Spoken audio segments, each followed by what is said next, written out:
Last thing, man. Let's get into the block number 3. Adam Silver is considering shortening the NBA from 82 games to I don't know what. I guess because of so many injuries in the last couple of years, how it has affected, some people's projections on how the season should go or was going to go. What's your opinion on Adam Silver shortening the season? Do you think that's a good or a bad move? It's probably a good move, to be honest with you, because it's been about a year and a half, right, when they only played 72 games because they were in Orlando earlier before that. I think if they went to 72 games, that'd be great. And they already have the play-in tournament, right, where you're going to at least play 2 games or at least 1 or 2 games. So I think it's actually a good idea. I think they should start 2 on Christmas because you don't have to, because when the NBA starts, it's in October, right? And then you have to challenge 3 different sports. Now they definitely beat out baseball, but then you have to deal with football, right? So I think if they move to December, it gets them more attention. I think that's a better idea. I think players would probably rather play 72 games as well. I think it'd be a good idea. Now, I know I heard recently, this has been a few years now, but they were talking about having another tournament right in the middle of the season, something like that. But I think it'd be a good idea if they went from 82 to 72 games, started at Christmas, and they could go back with the finals back in July. I think that'd be a good idea. I don't like it. JJ. I got to talk to the bosses about it because I don't like it. I do not want to see a situation where we get less basketball. I mean, I just love the game so much. I don't want to see less games. Now, if you can convince me, like you brought up the tournament mid-season, you brought up the play-in tournament as well.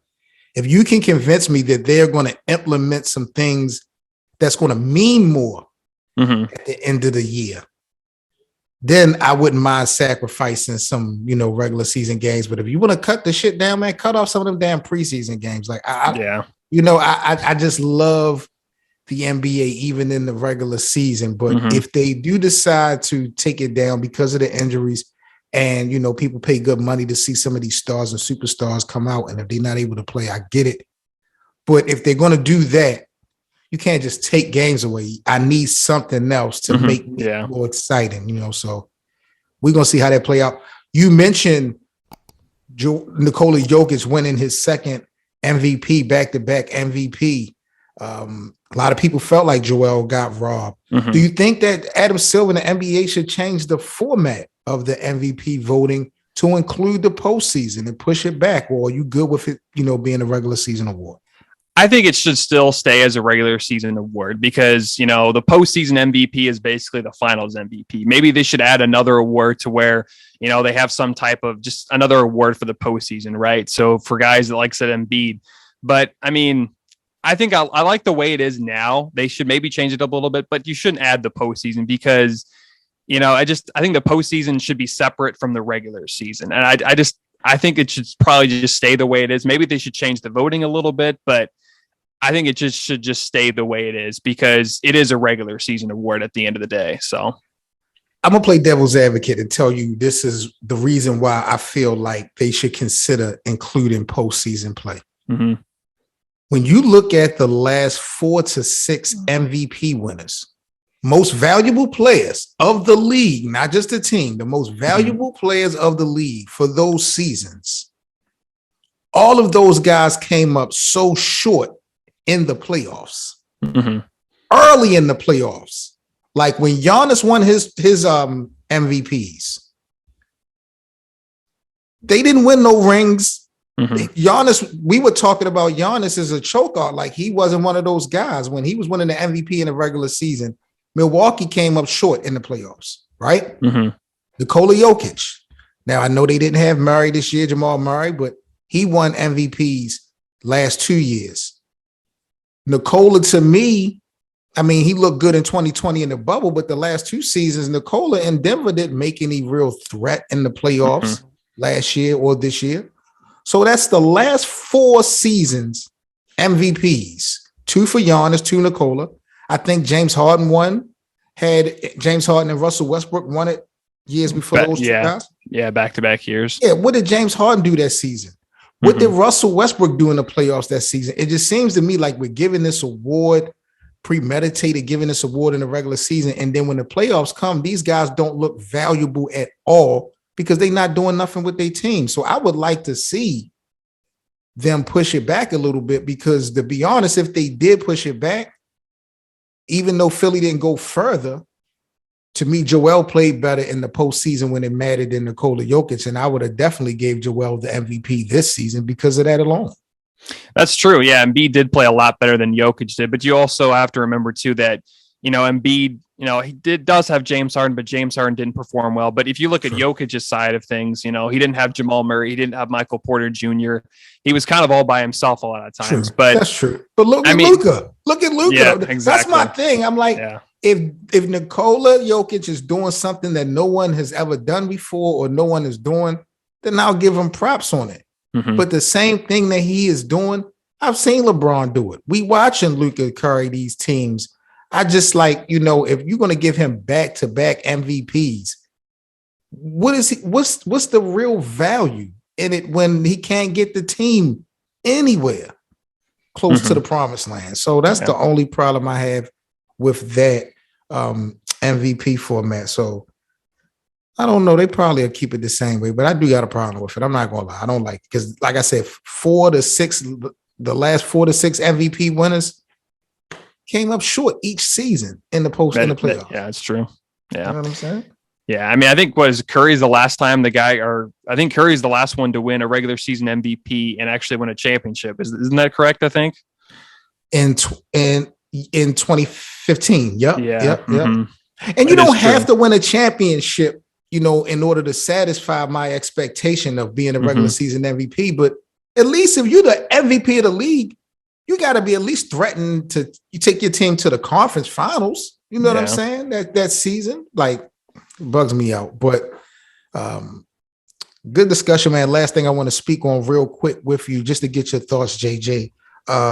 Kyrie Irving is urging the White House. This is kind of some WNBA, NBA thing, but Kyrie Irving is urging the White House to help Brittney Grinder get released from Russia. Brittney has been detained since February on drug smuggling charges. What's your thoughts on Kyrie urging the White House to step in? And do you feel like the NBA should do more public presence to help in this situation? What's your thoughts on it? To be honest, really, I'm not too sure. I know Brittney Grinder's been in Russia for a while, and it is kind of just, I kind of wish she was back, but at the same time, I just don't know quite enough about to really speak on it. Of course, I can see, Kyrie Irving's side, to be able to get her to come back, but I just don't know enough really of the whole situation. Like I said, I know I did a video about it too, that she's still in Russia. She was detained, but I just don't know quite enough of the whole situation to really speak on it. I respect that. 100%, man. It's just real crazy because I see a lot of comments and things from a lot of people, especially when on videos that I made on this topic. And, people are like, she broke the law, let her ass rot. And I'm just like, I don't think no one is asking for clemency or for her to be, charges being thrown out of court. I think the important thing is to have her on American soil, and deal with this situation because, this is a different country, different time. The penalty is way different there than here, for something so petty. Yeah. So, JJ, I appreciate you, man, coming through, man. I can't wait for tonight's game. Hopefully we'll see if Golden State can even the series up. Please let everybody know where they can catch you in the SportsTown Podcast at. Yeah, so you can check out the SportsTown Podcast pretty much wherever you listen to podcasts. It used to be a weekly thing. Now it's been kind of basically whenever I can get interviews and stuff like that. I'm making content on YouTube and TikTok and Instagram all the time, so go check that out. It's just the SportsTown Podcast, so you could probably just look up SportsTown and probably be there. But I do kind of want to add one thing here. And we were talking earlier about maybe the NBA shortening up the season from 82 games to whatever. But if the NBA doesn't change up, just stays with 82 games, I think it'd be a good idea to start around Christmas and then end sometime in July. I understand, too, you'd have to probably play more back-to-back games and stuff, but it would be, I think, better for them to start sometime in December and then just end in July, kind of what they did last year. But I kind of understand, why, you don't want to play as many back-to-back games because that causes more injuries. But I think that would be something they should consider. Now, what about Now, December really is playoff time for the NFL. So that's the height of the competition. Yeah. You still agree that that's probably a good time? Because I think when they came back, I think that's when they a couple years ago the NBA started their season around December, and it kind of worked. So that's a good point.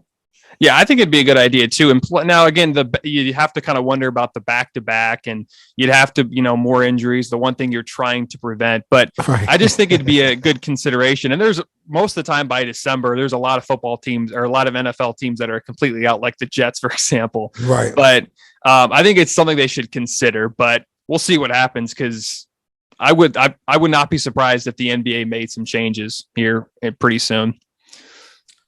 Gotta love this game, man.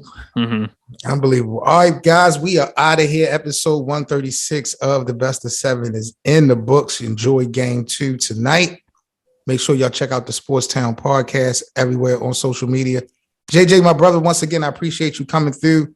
We'll chop it up again, no doubt, before the season is actually over. All right, again, thanks for having me on, and enjoy game 2. Absolutely. Stay safe, everybody. Be sure to check out the rest of this episode and more at the Best of 7 on all your favorite listening platforms.